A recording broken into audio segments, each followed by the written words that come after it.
Hello friends, welcome back to Jadav's Mathematics Classes Hingoli. In today's session we are learning about your quadratic equation chapter.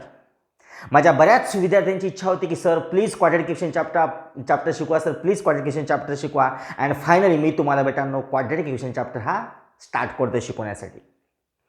Before starting the chapter quadratic equation मला तुम्हाला polynomial म्हणजे काय हे सांगायचं बेटा. What is mean by polynomial? बऱ्याच मुलांना polynomial म्हणजे काय हे माहिती नाही आहे. आणि सॉरी, पॉलिनॉमियलची जर डेफिनेशन जर मी विचारली तर मुलं म्हणतील की सर पॉलिनॉमियल म्हणजे sir an equation consist of variables, constants, plus, minus and so on. बेटा दिस इज नॉट पॉलिनॉमियल. मी तुम्हाला पॉलिनॉमियल कसं दिसते हे विचारलेलंच नाही आहे. तर ॲक्च्युली पॉलिनॉमियल म्हणजे काय आणि what is the meaning of polynomial? So let's see what is polynomial.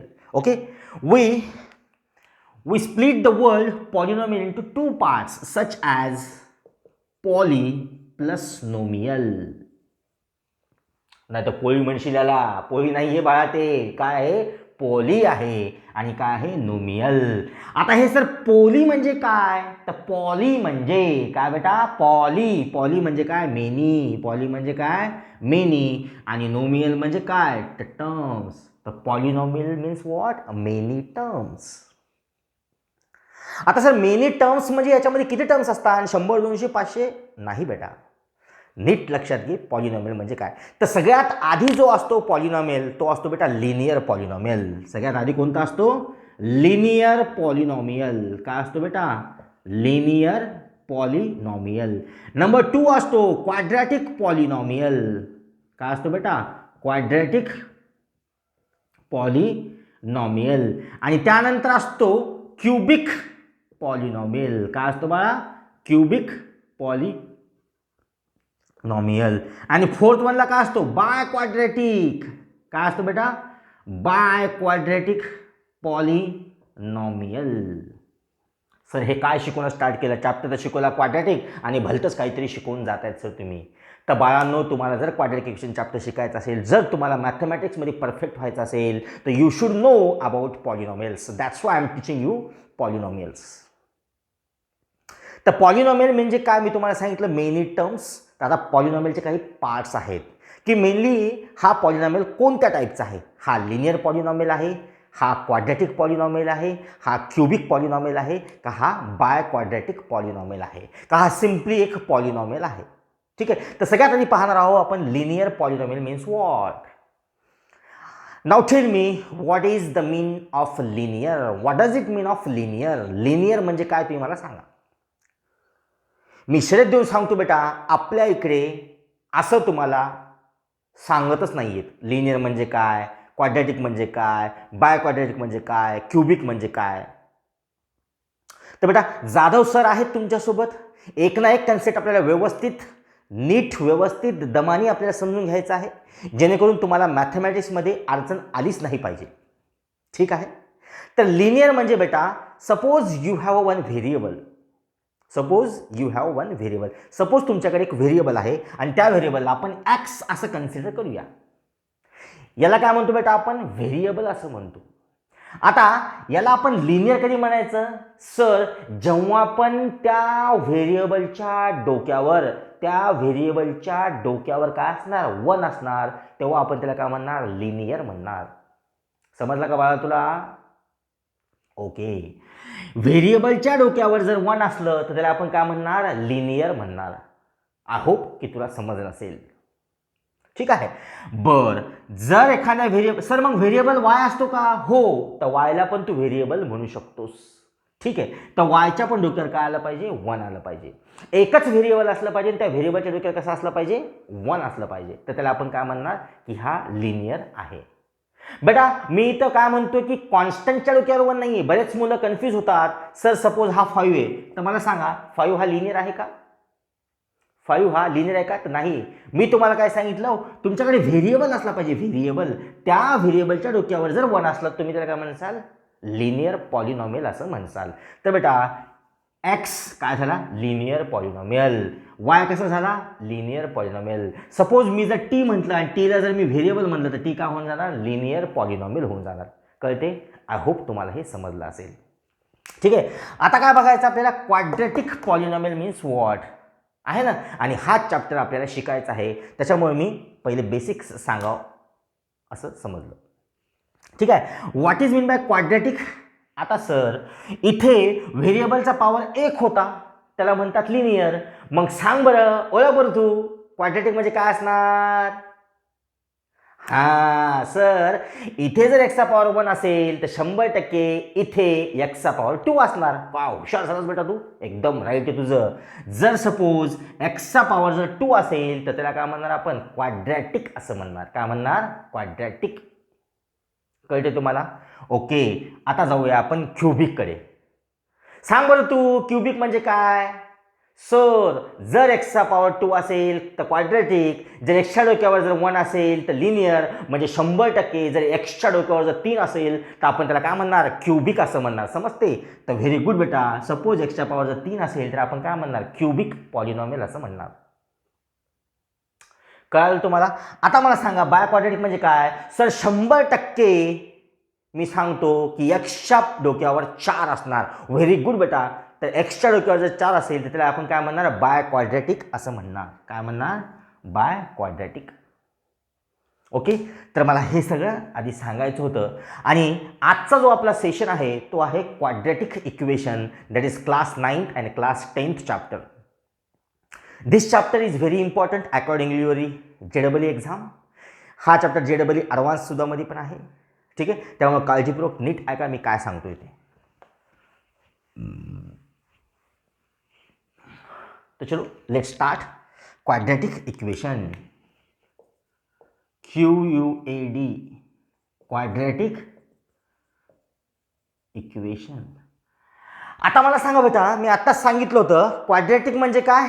त्या व्हेरिएबलची हायेस्ट पॉवर किती असली पाहिजे 2 असली पाहिजे. त्याला आपण काय म्हणणार क्वाड्रॅटिक असं म्हणणार. बर सर आता इक्वेशन म्हणजे काय. 99.99 मुलांना इक्वेशन म्हणजे काय हे माहीत नाहीये. जर मी त्याला म्हणलं इक्वेशन म्हणजे काय तर सर मुलं सांगतील सर इक्वेशन म्हणजे x + 2 = 3, x + y = समथिंग आहे ना, 2 + 3 = 5. ओके. तर बेटा याला इक्वेशन म्हणत नाही. तर इक्वेशन म्हणजे काय ज्या टर्मला लेफ्ट हँड साईड आणि राईट हँड साईड दोन्ही गोष्टी असतील त्याला काय म्हणायचं आपण इक्वेशन असं म्हणायचं. Otherwise it is called as expression. मला एक गोष्ट सांग. समजा जर एखाद्या माणसाला हात नसला तर आपण त्याला काय म्हणतो आपण त्याला खुळं असं म्हणतो. जर एखाद्याला जर पाय नसेल तर आपण त्याला काय म्हणतो लंगडं असं समजतो. ओके. तर मला गोष्ट सांगा जर एखाद्याला जर राईट हँड साईडच नसेल तर सर त्याला इक्वेशन म्हणायचं नाही. मग त्याला काय म्हणायचं त्याला म्हणायचं अल्जेब्रिक एक्सप्रेशन. जर समजा सर 2 हात 1 डोकं 2 डोळे 1 नाक असेल तर आपण याला माणूस असं म्हणतो. तर बेटा मॅथमॅटिक्स पण तसंच आहे एकदम सोप्पं आहे. तर इक्वेशन म्हणजे काय सर ज्याला डावी बाजू पण आहे आणि उजवी बाजू पण आहे त्याला म्हणायचं इक्वेशन. जर समजा एखादी बाजू नसली तर त्याला म्हणायचं algebraic expression. For example suppose मी जर म्हणलं फक्त एक्स तर बेटा हे इक्वेशन नाही आहे. याला तुम्ही काय म्हणसाल हे अल्जेब्रिक एक्सप्रेशन आहे. समजा जर मी याच्या इक्वल टू जर समजा 5 जर टाकले तर हे होऊन जाणार इक्वेशन. सर याला तुम्ही इक्वेशन कसं काय म्हणताय कारण की बेटा याला लेफ्ट हँड साईड पण आहे आणि राईट हँड साईड पण आहे म्हणून याला आपण काय म्हणणार इक्वेशन असं म्हणणार. ज्या गोष्टीला डावी बाजू आणि उजवी बाजू दोन्ही असतील त्यांना आपण काय म्हणणार बेटा इक्वेशन असं म्हणणार.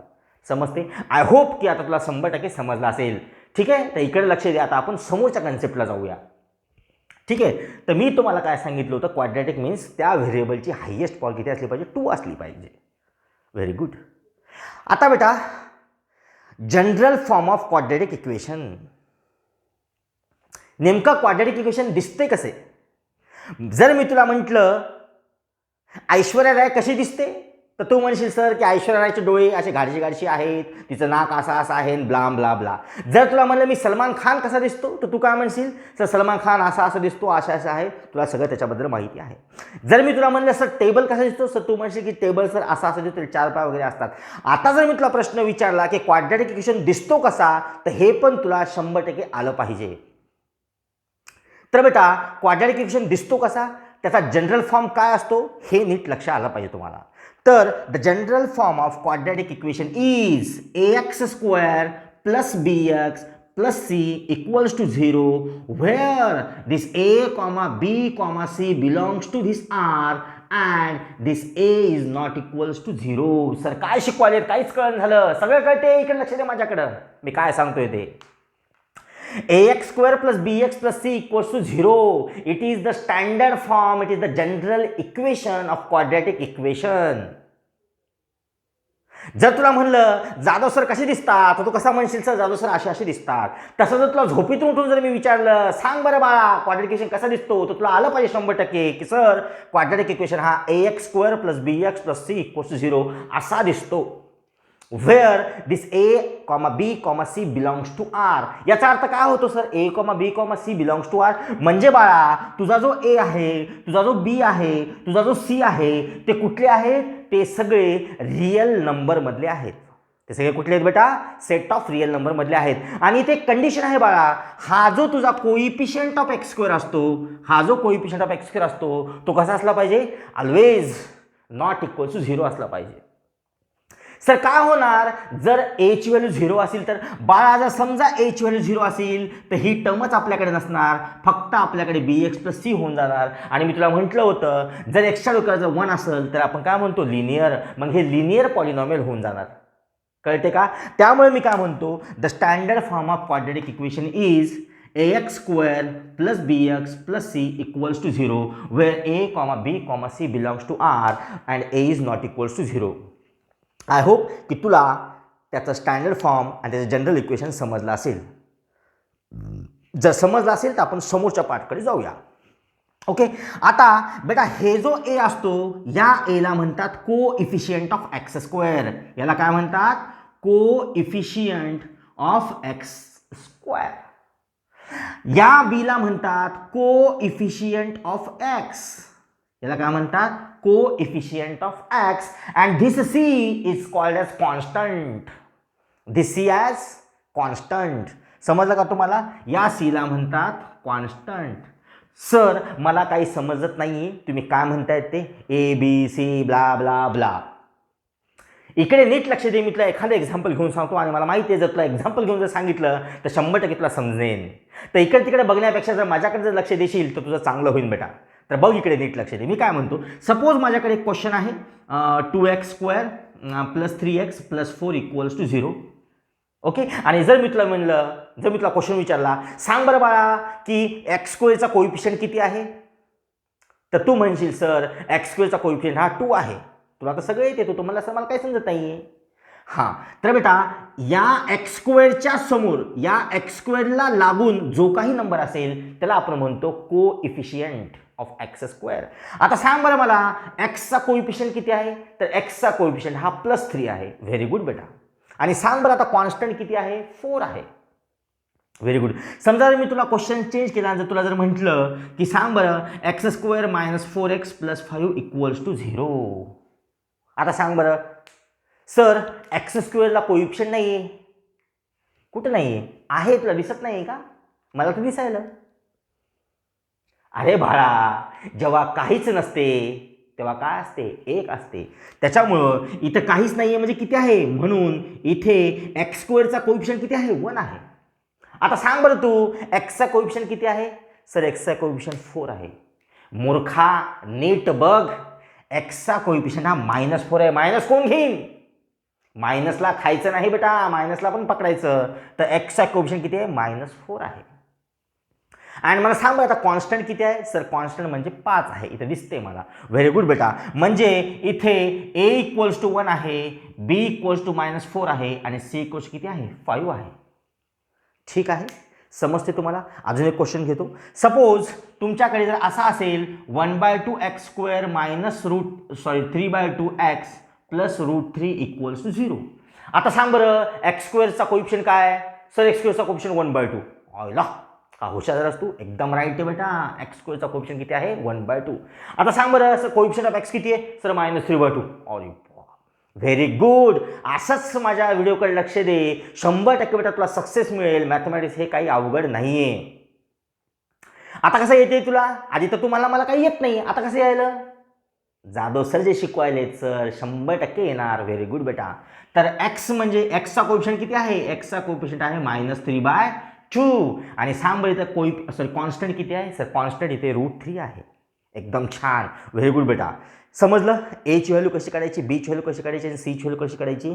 जर समजत असेल तर आपण थोडंसं समोर जाऊया. ठीक आहे. So I erase this all now. आता मला एक गोष्ट सांगा बेटा, जसं प्रत्येक इक्वेशनला आपण सॉल्व करतो तसंच बेटा क्वाड्रॅटिक इक्वेशनला सुद्धा सॉल्व करण्याची एक मेथड असते. तर बाळांनो क्वाड्रॅटिक इक्वेशनला सॉल्व करण्यासाठी 3 मेथड आहेत. To solve the quadratic equation we have 3 methods. कशा? जर समजा आता मी तुम्हाला एक एक्झाम्पल सांगतो. जर तुम्ही हिंगोली जिल्ह्यामधले असाल तर तुम्हाला हे एक्झाम्पल 100% समजेल. आता मला एक गोष्ट सांगा, मला नांदेडला जायचे, तर नांदेडला जाण्यासाठी किती मार्ग आहेत? सर 2 मार्ग. कोणकोणते? सर एक तर तुम्ही कळमनुरी मार्गे जाऊन नांदेडला जा, एक तर तुम्ही औंढा मार्गे नांदेडला जा. पण बेटा डेस्टिनेशन तर सेम आहे. म्हणजे डेस्टिनेशन सेम आहे पण जाण्याचे किती मार्ग आहेत? 2 मार्ग आहेत. कोणी कोणी म्हणसाल सर तिसरा पण मार्ग आहे. असेल तिसरा मार्ग, कदाचित मला माहीत नाही. तर बेटा इथे क्वाड्रॅटिक इक्वेशनला सॉल्व करण्यासाठी आपल्याकडे 3 मेथड्स आहेत. कोणकोणती आहे? तर नंबर 1 क्वाड्रॅटिक इक्वेशनला सॉल्व करण्याची नंबर 1 पहिली मेथड आहे फॅक्टोरायझेशन मेथड. कोणती आहे? फॅक्टोरायझेशन मेथड. नंबर 2 आहे त्याची फॉर्म्युला मेथड. नंबर 2 काय आहे बेटा? Formula method. आणि नंबर 3 ची आहे कंप्लीटिंग स्क्वेअर मेथड. काय आहे बेटा? Completing square method. पण मागच्या 3 वर्षापासून कंप्लीटिंग स्क्वेअर मेथड ही ओमिटेड आहे. पण बेटा जाधव सर तुम्हाला कंप्लीटिंग स्क्वेअर मेथड चांगल्या प्रकारे शिकवतील. काम असं म्हणतोय मी कारण की जेव्हा तुम्ही 11th आणि 12th मध्ये जासाल तेव्हा तुम्हाला एक चॅप्टर आहे, एक नाही 2-3 चॅप्टर आहेत क्लास 11th आणि 12thचे, जे की डिफरन्शिएशन आहे, इंटिग्रेशन आहे, ॲप्लिकेशन ऑफ इंटिग्रेशन्स आहेत आणि त्यामध्ये तुम्हाला कंप्लीटिंग स्क्वेअर मेथड बेटा अप्लाय करायची आहे. That's why we should know about what is completing square method. Before starting completing square method we first know about what is factorisation method. आता factorisation method म्हणजे काय हे तुम्हाला मी आधी शिकवणार. त्यानंतर आपण बघूया फॉर्म्युला मेथड काय असते आणि त्यानंतर आपण बघूया की कंप्लीटिंग स्क्वेअर मेथड काय असते. तर सगळ्यात आधी बघूया आपण फॅक्टरायझेशन मेथड. काय बघूया आपण? Factorisation method. आपण एक काम करूया, एक सोपंसं एक्झाम्पल घेऊया. सपोज माझ्याकडे एक एक्झाम्पल आहे, एक साधा सिंपल क्वेश्चन घेऊया. सपोज माझ्याकडे x² आहे प्लस माझ्याकडे 4x आहे आणि प्लस माझ्याकडे 4 आहे इक्वल टू 0 आहे. या क्वेश्चनला मला फॅक्टराइज करायचं आहे. ओके. सगळ्यात आधी मी तुम्हाला कसं सॉल्व करायचं हे सांगतो आणि याचे ॲन्सर्स किती असतात हे सांगतो. मला एक गोष्ट सांगा, क्वाड्रॅटिक म्हणजे काय? सर क्वाड्रॅटिक म्हणजे त्या व्हेरिएबलची हायेस्ट पॉवर ही 2 असते. मग आता सांगा बरं मला इथे हायेस्ट पॉवर किती आहे? सर हे क्वाड्रॅटिक आहे. तर बेटा जेवढे पॉवर्स तेवढे ॲन्सर्स.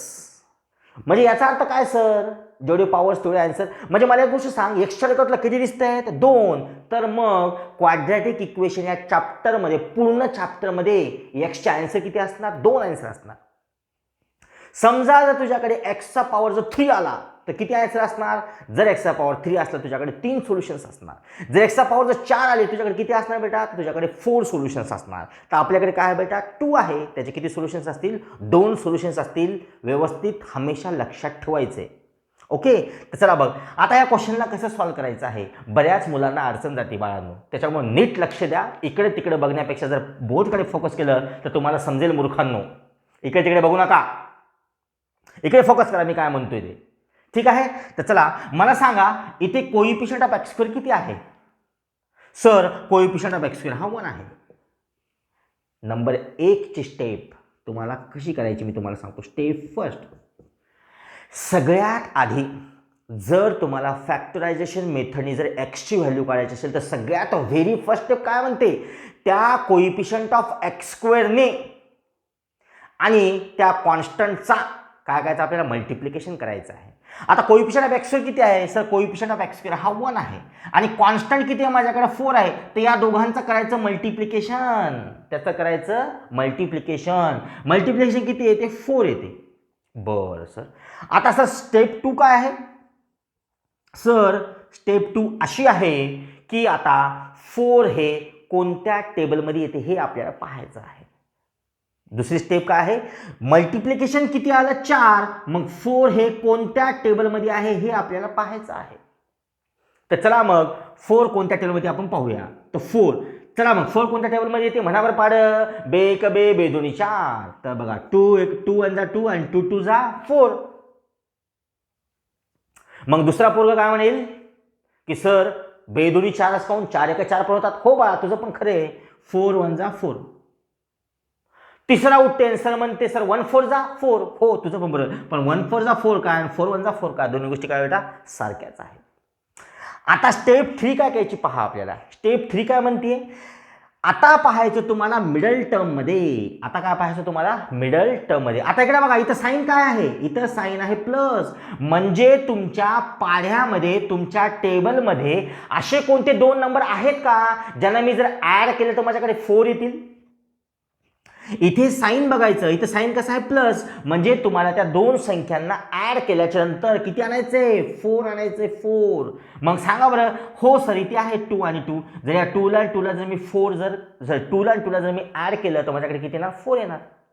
आणि जर मी या दोघांना जर ऍड केलं तर 4 प्लस 1 किती बेटा 5. माझ्याकडे 5 आहेत का नाही. त्याच्यामुळे स्टेप 3 काय राहणार, आपली मिडल टर्मकडे आपल्याला पाहायचं आहे. ओके, तर कसं सॉल्व्ह करणार मग सांगा या क्वेश्चनला. आणि या क्वेश्चनला स्प्लिटिंग द मिडल टर्म असं सुद्धा म्हणतात. क्लास 9th CBSE मध्ये स्प्लिटिंग द मिडल टर्मचे क्वेश्चन्स आहेत. ओके, तर मग बघा एक्स स्क्वेअर प्लस या 4ला आपण काय देणार 2x प्लस 2x लिहिणार आणि plus 4 as it is equal to काय होऊन जाणार 0 होऊन जाणार. समजते का.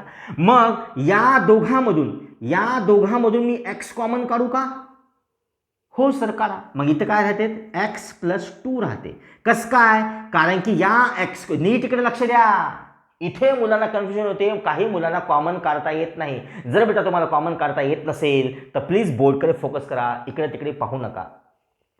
तर मला सांगा एक्स स्क्वेअरला मी असं लिहू शकतो का x इंटू एक्स, हो सर. मग मला सांगा जर मी याच्यातून 1x जर कॉमन काढला बाळा तर माझ्याकडे किती राहणार 1x राहणार, म्हणून मी तिथे 1x लिहिलेले. आता सांगा मला या 2x ला मी असं लिहू का 2 इंटू एक्स, मला सांगा मी x बाहेर काढला तर म्हणजे माझ्याकडे काय राहणार 2 राहणार. मग इथे x प्लस 2. आता इथून असा नंबर कॉमन काढायचा बाळांनो, इथून असा नंबर काढायचा जेणेकरून हा ब्रॅकेट आणि समोरचा ब्रॅकेट सेमच असला पाहिजे. तर मी असं काय कॉमन काढू जेणेकरून मला हा ब्रॅकेट सेम आला पाहिजे. इथं बरोबर 2 आहेत, जर मी 2 कॉमन काढले तर इथे राहणार x आणि इथे राहणार 2. कसं काय बरं, कारण की सर 4ला लिहिता येते 2 इंटू 2 आणि जर मी 2 कॉमन काढले तर माझ्याकडे राहणार किती आणि 2 राहणार. समजते का.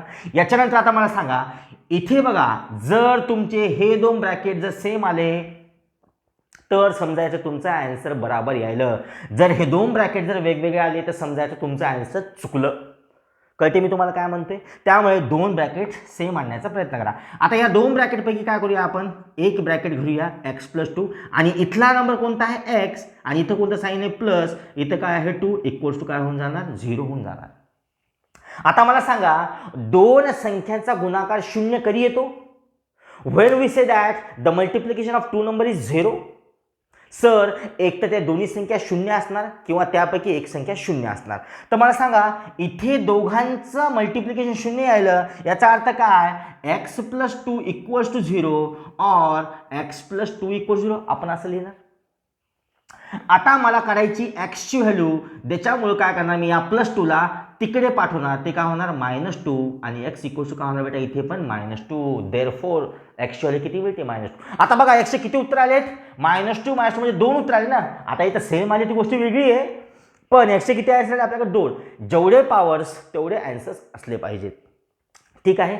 जर तुम्हाला समजलं असेल तर प्लीज राईट डाऊन. तोपर्यंत आपण दुसरा क्वेश्चन घेऊया याच टाईपचा. झाले लिहून? थोडंसं फास्ट लिहा.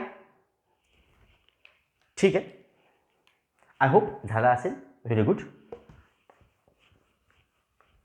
चला दुसरा क्वेश्चन पाहूया आपण. सपोज आपल्याकडे आहे x square plus 6x plus 5 equals to 0. सांग बरं तू कसं सॉल्व करायचं याला. सर आधी क्वेश्चन तर पाहू द्या. नाही पाहून घे. X square plus 6x plus 5 equals to 0 कसं सॉल्व करणार सांग. काय सांगितलं होती बाळा मी सगळ्यात पहिली स्टेप की sir coefficient of x square आणि कॉन्स्टंटचा करायचा मल्टिप्लिकेशन. तर कर बरं मग 1 5 जा 5. दुसरी स्टेप काय सांगितली होती मी की हे 5 कोणत्या टेबलमध्ये येतात हे तुला पाहायचं आहे. मग 5 कोणत्या टेबलमध्ये येतात सर 5 एकाच टेबलमध्ये येतात. 1 5 जा 5 किंवा 5 1 जा 5. आणि इथं काय पाहायचं मग थर्ड स्टेप काय आहे मिडल टर्म बघायची. किती आहे तुझ्याकडे प्लसचा साईन आहे. म्हणजे या दोघांना जर मी प्लस केलं तर माझ्याकडे 6 येतात का. हो. तर चला मग हा क्वेश्चन तर खूपच सोपा होता. मग काय लिहिणार आपण x square plus 1x plus 5x plus 5 equals to 0. या दोघांमध्ये आपण काय करणार एक्स कॉमन काढणार म्हणजे इथं राहणार एक्स कॉमन काढल्यानं इथं फक्त 1 राहणार प्लस इथे काय कॉमन काढू जेणेकरून हा ब्रॅकेट आणि हा ब्रॅकेट सेम असला पाहिजे. सर एक काम करा 5 कॉमन काढा. व्हेरी गुड बेटा.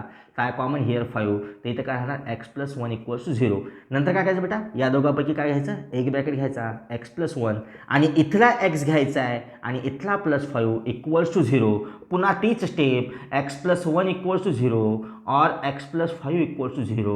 Therefore, we have to find the value of x. So, we shift this 1 to right hand side. So, it will be in minus. त्याच्यामुळे काय होणार x इक्वल्स टू -1 होणार आणि x इक्वल्स किती होणार -5. x चा power किती होता बेटा 2. त्याच्यामुळे आन्सर्स पण किती आले 2 आले. आय होप तुला समजलं असेल. जर समजलं असेल बेटा तर फास्ट लिहून घे. आपण झटकन एक नवीन क्वेश्चन्स पाहूया.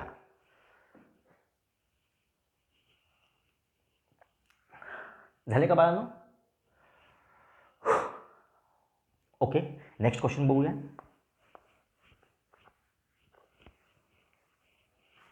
काय आहे नेक्स्ट क्वेश्चन. सपोज माझ्याकडे आहे 9x square minus 3x minus 2 equals to 0. काय आहे माझ्याकडे question 9x square minus 3x minus 2 आहे. आता मला सांगा थोडासा क्वेश्चन टफ घेतला मी. जास्त भ्यायची गरज नाही आहे. जसं मी तुम्हाला सांगितलं स्टेप बाय स्टेप तसं सॉल्व करा बेटा. 100% तुम्हाला आन्सर येऊन जाणार. आता मला सांगा काय सांगितलं होतं first step sir coefficient of x square आणि कॉन्स्टंटचं करा मल्टिप्लिकेशन. कोइफिशियंट ऑफ एक्स किती आहे इथं 9 आणि इथं किती आहे कोइफिशियंट ऑफ एक्स स्क्वेअर 2 आहे. नीट बघ मूर्खा गडबड करू नको क्वेश्चन सॉल्व करण्याची. कोइफिशियंट ऑफ एक्स किती आहे इथं -2 आहे. 2 कसा म्हणलास मग. ओके हां ठीक आहे. 9 × -2 किती होणार -18 होणार. किती होणार -18. आता सांगा बरं 18 कोणत्या टेबलमध्ये येतात. जेवढ्या टेबलमध्ये 18 येतात ते सगळे टेबल लिहायचे बेटा. तर चला 3 6 जा 18 सर 9 2 जा 18 त्याच्यानंतर 18 1 जा 18 18 1 जा 18. आता काय करायचं आहे आता साईनकडे बघा. इथे कोणतं साईन आहे मायनस. असे कोणते 2 नंबर आहेत त्यांना जर मी मायनस केलं तर माझ्याकडे 3 येणार. सर 100% हे 2 येतील. कसं काय सर 6 मधून जर 3 गेले तर माझ्याकडे 3 राहणार. जर 9 मधून जर 2 काढले तर माझ्याकडे किती राहतात 7 नाही. तर 7 आहेत का नाही 3 आहेत. जर 18 मधून 1 जर काढले तर माझ्याकडे 17 राहतात. इथे 17 आहेत का नाही. त्याच्यामुळे कोणती येणार फर्स्ट. बरं आता मला एक गोष्ट सांगा याला कोणाला प्लस साईन येणार कोणाला मायनस साईन येणार. तर बेटा 3 ला प्लस साईन येणार आणि 6 ला मायनस येणार. कसं काय कारण की सर -6 मधून जर 3 गेले तरच -3 राहतील ना. आणि जर समजा मी -3 आणि +6 जर केलं तर आन्सर तर 3 येणार. पण बिग नंबर कोणता आहे 6 त्याचा साईन कोणतं प्लस. पण आपल्याला प्लस नाही पाहिजे तर आपल्याला काय पाहिजे -6 पाहिजे सॉरी मायनस साईन पाहिजे. त्याच्यामुळे मी काय करणार आपण की याला प्लस साईन घेणार आणि याला मायनस साईन घेणार इक्वल्स टू 0. ओके या दोघांमधून आपण काय करणार मला सांगा बरं दोघांमध्ये कोण कॉमन दिसते. सर मला ते एक्स कॉमन दिसते. बाळा 3 पण कॉमन आहेत. कसे काय कारण की सर 9 मध्ये 3 लपलेले आहेत. So 9 can be written as 3 × 3 आता मला सांग, या 9मधून 3 कॉमन काढू शकतं का? हो, कारण की मी तुला सांगितलं 9मध्ये किती, एक जर 3 मी बाहेर काढला तर माझ्याकडे काय राहिला? एक 3 राहिला. एक काम करा, 3x बाहेर काढा, तर काय राहणार माझ्याकडे? 3 राहणार, x राहणार. 3 तर मी ऑलरेडी बाहेर काढलं आणि x पण बाहेर काढलं, म्हणजे काय नाही, म्हणजे काय राहिलं? 1 राहिलं. आता मला एक गोष्ट सांग, इथं असं मी काय कॉमन घेऊ जेणेकरून माझ्या एक तर 3x आला पाहिजे? तर बेटा -2 कॉमन घ्यायचं. काय घ्यायचं? -2 कॉमन घ्यायचं. -2 कॉमन घेतलं इथे किती येणार? +3x येणार. आणि मायनस कॉमन घेतल्यामुळे इथे किती येणार? प्लस येणार, =0. आता मी 100% सांगतो, इथं बऱ्याच मुलांना समजलं नसेल, तर मी पुन्हा एक वेळेस सांगतो, मायनस कॉमन काढण्यामध्ये मुलं चूक करतात. ओके, तर काय आहे तुम्हाला माहीत असेल, minus can be return as plus minus. मायनसला आपण प्लस मायनस असं लिहू शकतो. आता मला एक गोष्ट सांग, जर मी मायनसचं साईन कॉमन घेतलं तर माझ्याकडे कोणतं साईन राहणार? प्लस साईन राहणार. म्हणून मी इथून जर मायनस साईन घेतलं तिथे किती येणार? प्लस येणार. आणि मला सांग बाळा, 6मध्ये 2 आणि 3 लपलेले आहेत ना रे, 2 3 6. आणि जर मी 2 बाहेर काढलं तर माझ्याकडे किती राहणार? 3 राहणार. मग 2 बाहेर काढलं माझ्याकडे 3 आले. आणि मी तुला माहिती आहे, मायनसला आपण काय लिहू शकतो सांग? एक तर मायनस नाही तर प्लस. मग मायनस साईन कॉमन काढलं त्याच्यामुळे माझ्याकडे काय राहणार? प्लसचं साईन राहणार. आणि 2 बाहेर काढल्यामुळे 1 राहिलं. समजलं का? ओके, मग या दोन्ही ब्रॅकेटपैकी आपण काय घेणार? एक ब्रॅकेट कन्सिडर करणार आणि इथून घेणार 3x आणि इथून घेणार -2 = 0. आता मला सांग, 3x + 1 = 0 or 3x - 2 = 0. Therefore 3x = -1. कसं काय? We shift this +1 to right hand side और 3x = 2. कसं काय? हे प्लस होते, इकडे जाऊन काय झाले? सॉरी, मायनस होते, इकडे जाऊन काय झाले? प्लस झाले. आणि देअरफोर x = -1/3 और 3x = 2. ओके, और x = किती झाले? 2/3. तर आपल्याला मिळाले बेटा x ची व्हॅल्यू -1/3 आणि x ची व्हॅल्यू 2/3. समजते का? आय होप तुम्हाला समजलं असेल. बेटा इतक्या लवकर तर तुम्हाला समजणार, तुम्हाला ॲटलिस्ट अशा टाईपचे जवळपास 9 ते 10 तुम्हाला क्वेश्चन्स करायचे आहेत. जेव्हा तुम्ही 9 ते 10 क्वेश्चन्स करसाल तर 100% तुम्हाला ते इझी जाणार. आय होप तुम्हाला हे समजलं असेल. पुढच्या व्हिडिओमध्ये आपण बघणार आहोत कसे फाइंड आउट करणार आपण roots of the quadratic equation using काय? Formula method. ओके, तर तुमच्या टेक्स्टबुकमध्ये बरेचसे क्वेश्चन्स आहेत, तुम्ही सॉल्व करा. मी तुम्हाला उद्या टेक्स्टबुकमधले क्वेश्चन्स पण घेणार आणि क्वाड्रॅटिक इक्वेशन युजिंग फॉर्म्युला मेथडने कसे सॉल्व करतात आपण हे पण बघूया. थँक्यू सो मच बेटा. जर तुम्हाला माझा व्हिडिओ आवडला असेल तर प्लीज लाईक करा, शेअर करा आणि सबस्क्राईब करा, जेणेकरून दुसऱ्या मुलांना पण याची हेल्प झाली पाहिजे. ओके, तर भेटूया मग नेक्स्ट व्हिडिओमध्ये फॉर्म्युला मेथडमध्ये. Thank you so much.